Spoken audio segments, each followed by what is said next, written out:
Hi, and welcome back to the Maybe I Can podcast. I'm your host, Debbie Weiss, and thanks so much for joining me today. Today, for me, is a special episode, and so I hope that you will glean something from it as well. It is May, the beginning of May, as I'm recording this, and for me, I have three pretty much concurrent anniversaries happening at the same time. So May 1st was 30 years since I opened my insurance agency. I I should have looked it up before I pressed record, but I'm not sure if it was May 1st or May 8th that I chose to start the podcast, but let's just say that it was 2 years ago now. So I'm celebrating my second anniversary with the Maybe I Can podcast. And May 8th would have been my 31st wedding anniversary. So let's start with the podcast, the most recent thing. And I want to give you a little bit of history and why I'm super proud that I've made it here for 2 years. When I started, I really was very apprehensive. I didn't know how I would do it. I didn't know if anyone would listen, if I had anything of value to share, had a lot of self-doubt, and it just seemed overwhelming. And at the time, Shayna, my business coach, really pushed me and she said, "You are a natural to be a podcaster." I think because talking or rambling, as my family would say, is my superpower. And she was right. But in the beginning, I had so much self-doubt and I was doing too much comparing myself to others, right? So I would listen to other podcasts and kind of forget that maybe they'd been doing it for 4 or 5, 10 years. And that looks a lot different than a beginner. They have the really nice, oh gosh, intro music and the intro, that they say and the outro and they just sound so clean and polished and just like the words are just flowing out of them so easily without any hesitation. And then I look at myself and think, oh gosh, I lose track of, and I have these big breaks and I ramble and I tried to have music, but then that's a pain to edit because I don't have this big professional team behind me. And what am I even doing this for? And it's just like anything when you do that whole comparison thing, whether it's for your podcast, for your business, for your relationship, for your social life. We all know what it's like when we look at everybody else's, what seems to be perfect lives and ours don't, hold up.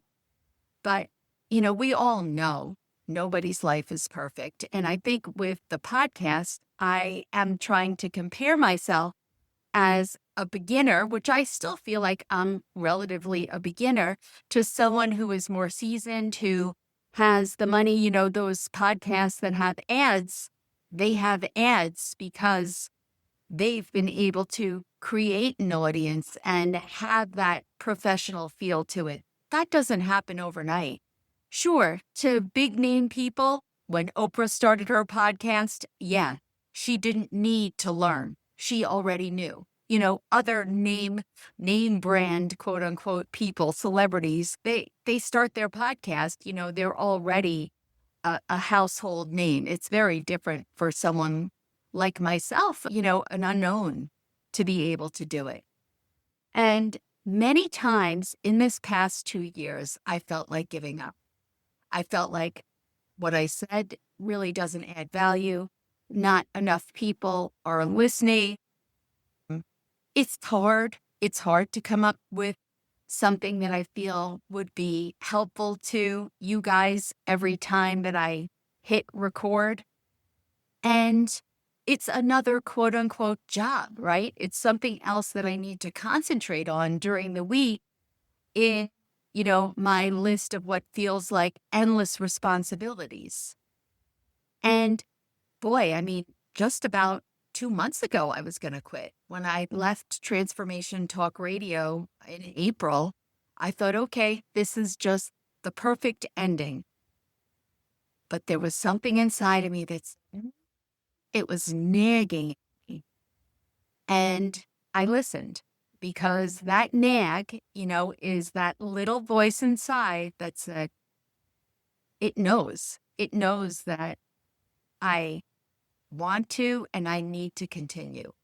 And as I continue, I'll get better, right? I'm better than I was 2 years ago. And 2 years from now, I'll be better than I am today. And it's a journey. And my only hope is that, each episode you get a little something from it, or I make you think a little bit differently about something.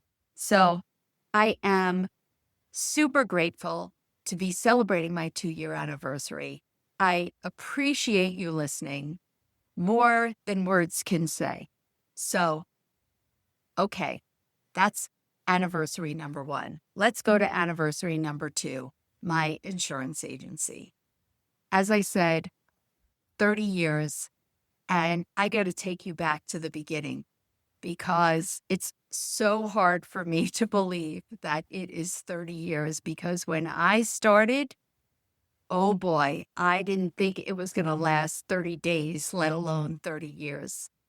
And it took so much perseverance and grit and struggle and all of the things. And, again, someone looks today and says, wow, look at what she has.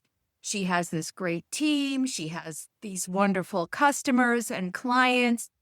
And I have freedom and I have a decent income and just all the things.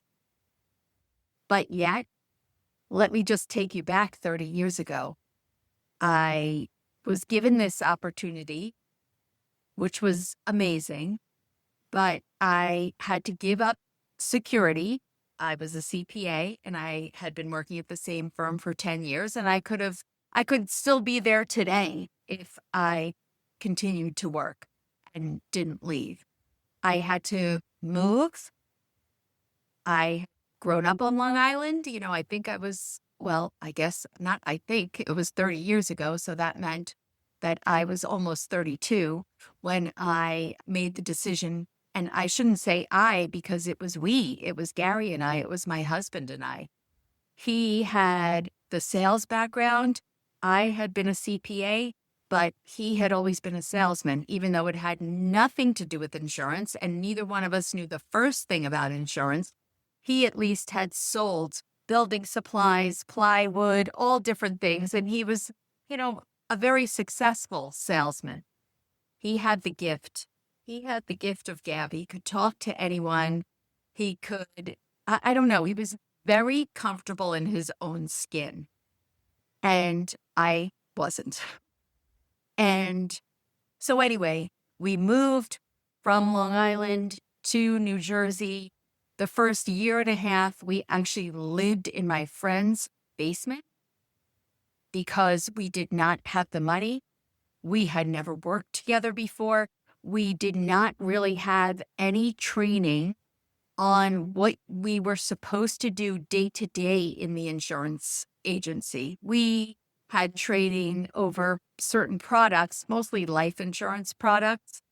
And so we knew that, but yet there was no training on what we were supposed to be doing 99% of the time. And when we opened, we were actually given clients from a retired agent that they reassigned to me. Problem is that the clients that were reassigned had no idea it was going to happen. And the agent that retired, his son also opened the agency. And Yogi, what are you barking about? Stop. And long story, it doesn't matter how it all works, but those clients felt like I stole them from the son, even though that's not what happened. And so we were living in a basement apartment, not apartment, a basement with a bed shoved in it. We were commuting about an hour each way. We would get there. We didn't know what we were doing. People would come in and say, I got a new car. And we'd be like, that's nice. We didn't know what we were supposed to do, the questions we were supposed to ask, what we were supposed to do on the computer, what forms they were supposed to sign, like the whole thing. And then when that wasn't happening, people were calling and screaming at me, saying, who the heck are you? And why did you steal my business? And I want to go back to the sun. And so in the first 3 weeks, I probably lost 500 customers.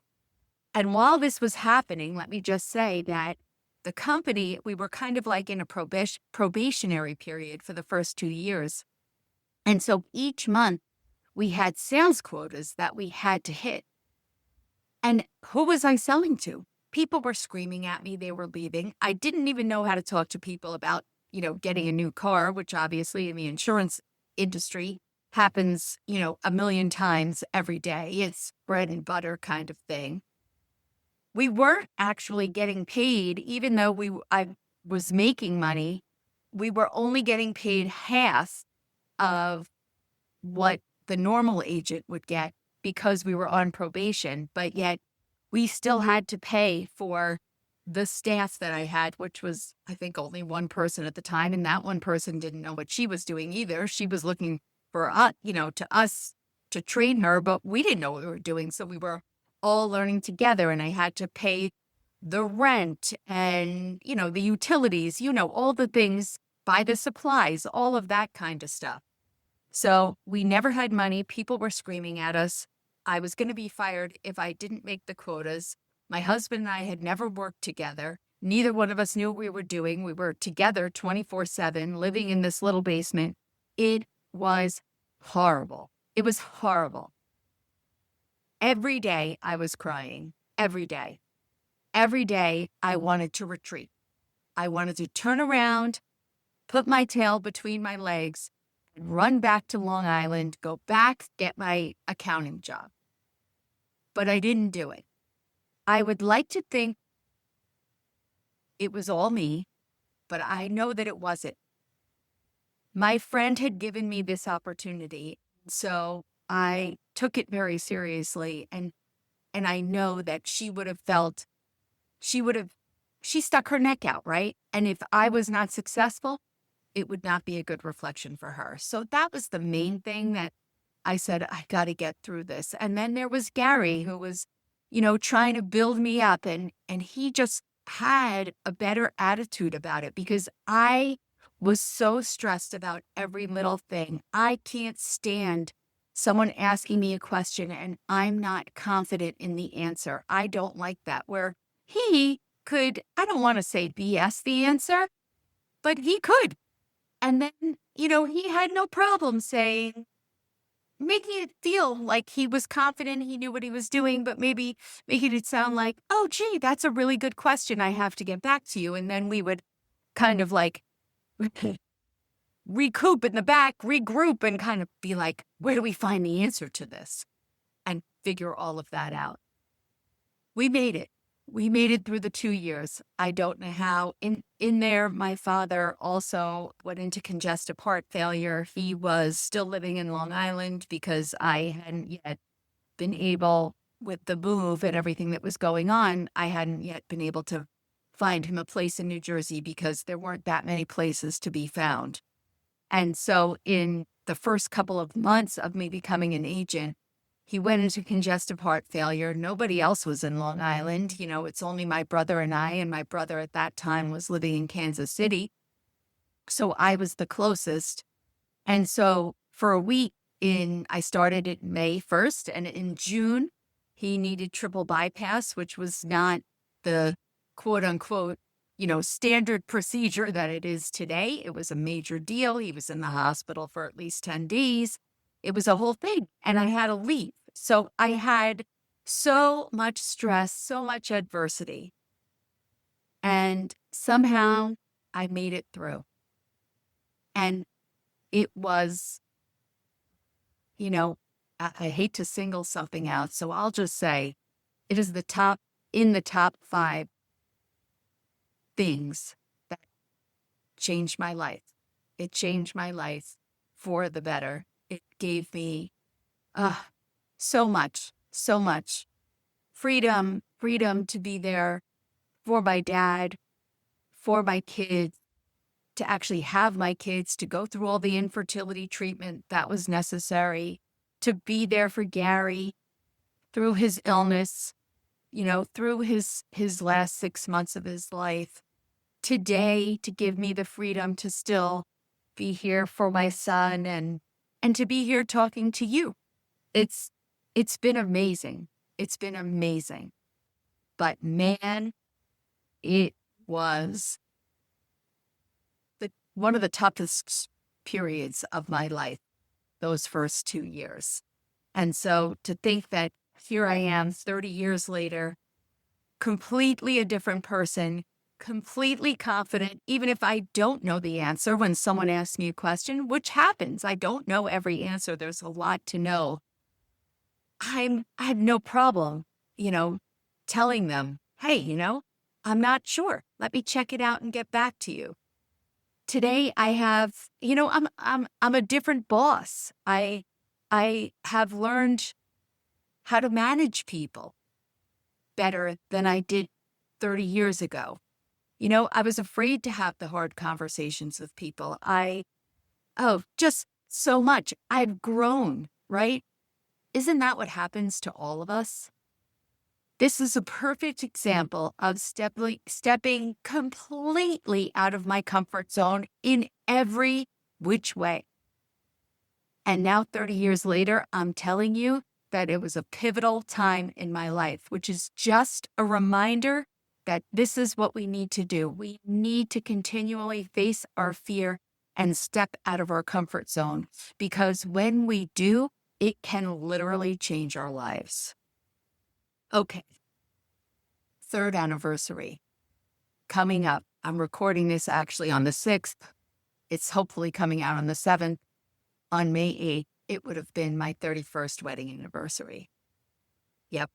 Got a little emotional behind that. I think back to I think back to when I met Gary.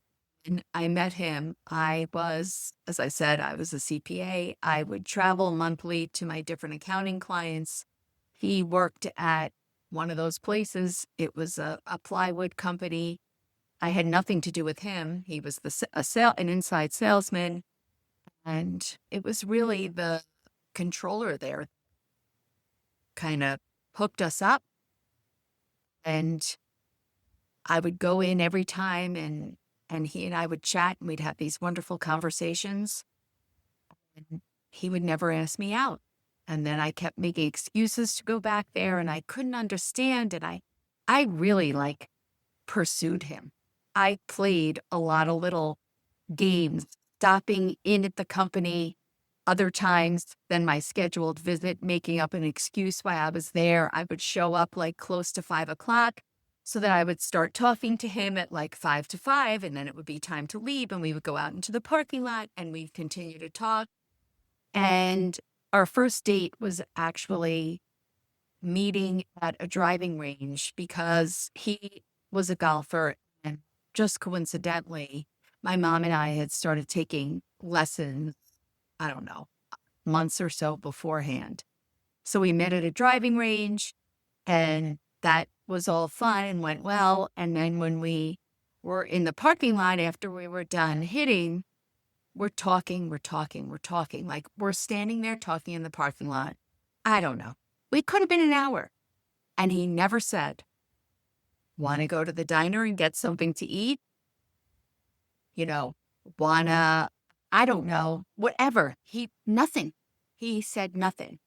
Until finally I was like, okay, what do I say? I said, so what are you doing now? Because it was a Saturday afternoon. Maybe it was 4 o'clock. He said, nothing. What about you? I said, well, actually, I'm going to my mother's. She's right down the road. I'm going over there for dinner. Do you want to come? Never thinking. He says, yes. But he said, yes. I mean, who says yes? He doesn't even know me. And now our first date was literally then going over to my mother's house. My mother and Joe, my stepfather, were there, very surprised. They knew that I was meeting him. So very surprised when I walked in with him. And we wind up like sitting outside, playing cards, having dinner. And, it just felt right. I don't know how else to explain. It just felt so easy, so comfortable.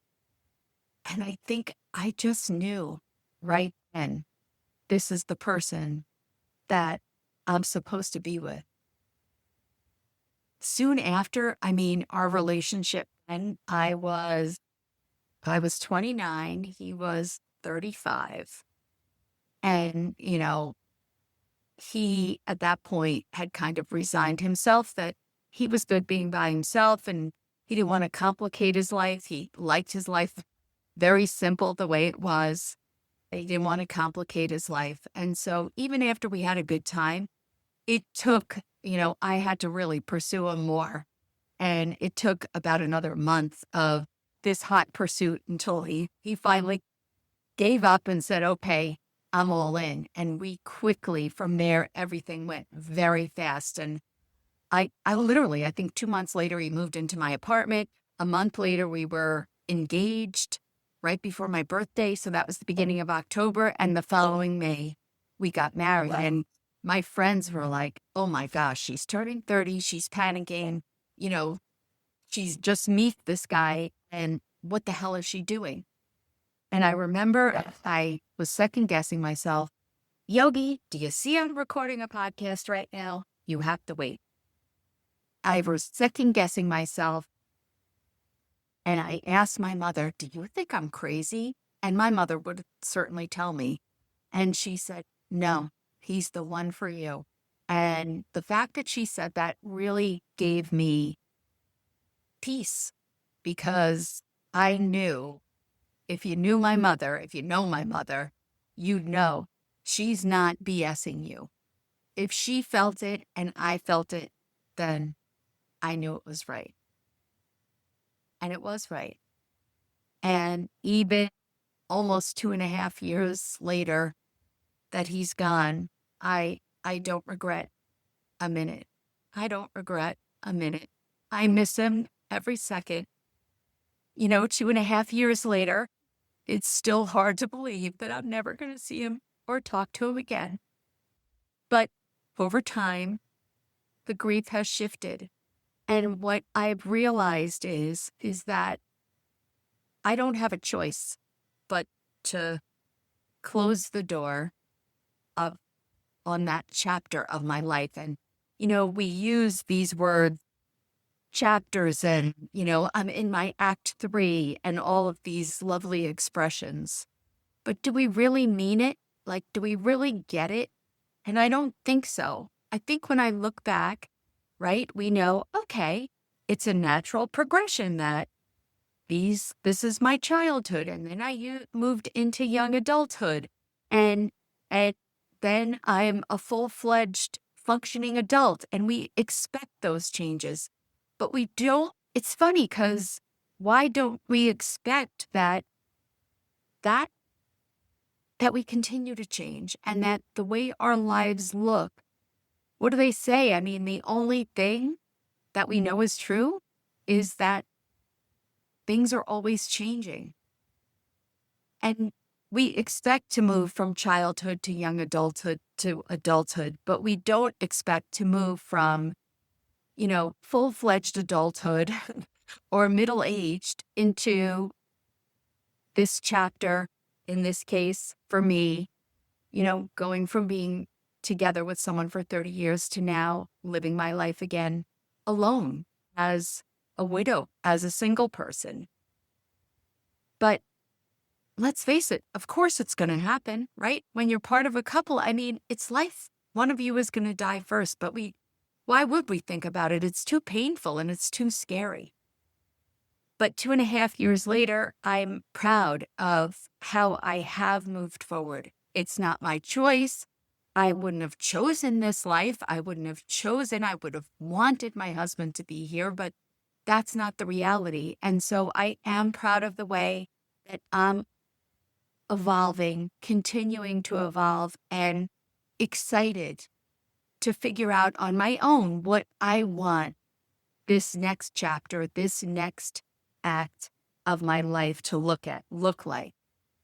And so when I look back on all these 3 anniversaries, I have so many wonderful memories.